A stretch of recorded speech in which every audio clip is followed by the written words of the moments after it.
Select Committee.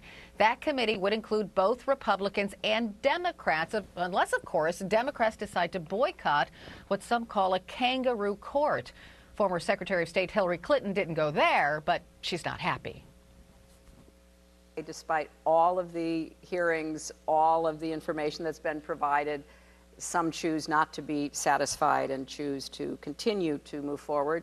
That's their choice, and I do not believe there is any reason for it to continue in this way, but they get to call the shots in the Congress. My next guest agrees. He's called this proposed committee, quote, a colossal waste of time, a red herring, and a waste of taxpayer money. He is Congressman Adam Schiff, a Democrat from California. Good morning, Congressman. Good morning, Carol. How are you? I'm good. So I'll just put it right out there. It's nearly 2 years later, and we still don't know who killed those 4 Americans in Libya. So how could this be a waste of time? Don't we owe it to the families of the victims to find out? Well, it's certainly not a waste of time to be going after their killers, and that is something that we're doing and something that we're following on the Intelligence Committee. But the Select Committee is really set up with a wholly different purpose. It's a Select Committee on talking points. It's a fundraising vehicle for the Republican Party. And that, frankly, is a really, destructive and yet again partisan exercise that gets us, unfortunately, farther from a focus on bringing these people to justice, farther from a focus on where are we in terms of protecting our diplomatic facilities around the world. That is really not what this Select Committee is interested in. It is really just interested in talking points and trying to embarrass the administration or trying to score political points against Hillary Clinton. Well, I must say, House Speaker John Boehner was reluctant to form this committee, but as the Washington Post's Dana Milbank writes, quote, if Republicans succeed in turning the Benghazi scandal from a nothing burger into a double Big Mac, the Obama White House can blame its own secrecy and obsessive control over information. And what he's specifically talking about, had a memo allegedly suggesting Secretary Susan Rice spin her TV talking points been released without a fight, this Select Committee would not be in the mix. And to make matters worse, Jay Carney denied the memo was even about Benghazi. Listen.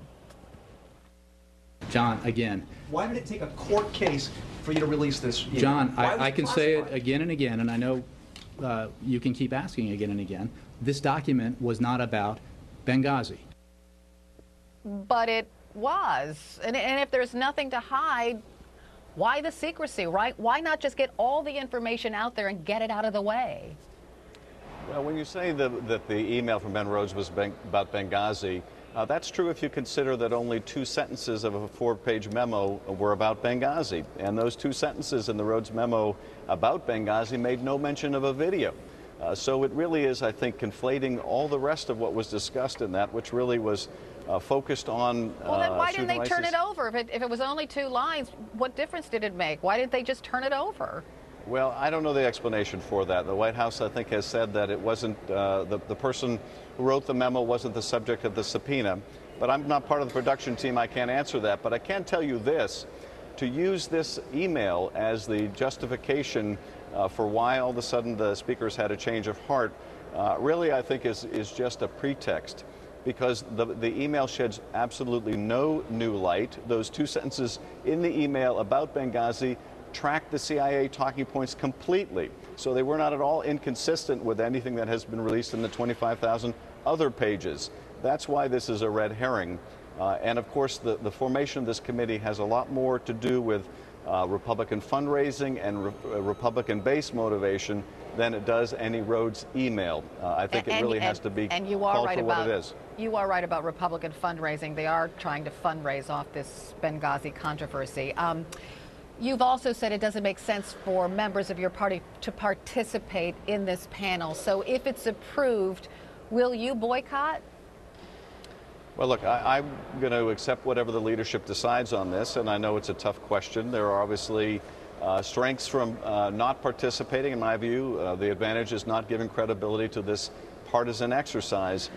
But if leadership ultimately concludes that it needs to have a seat at the table to make sure that they don't completely distort what the witnesses say, I will accept whatever decision that the leadership makes. Democratic Congressman Adam Schiff of California, thank you so much for joining me this morning. I appreciate it. You bet.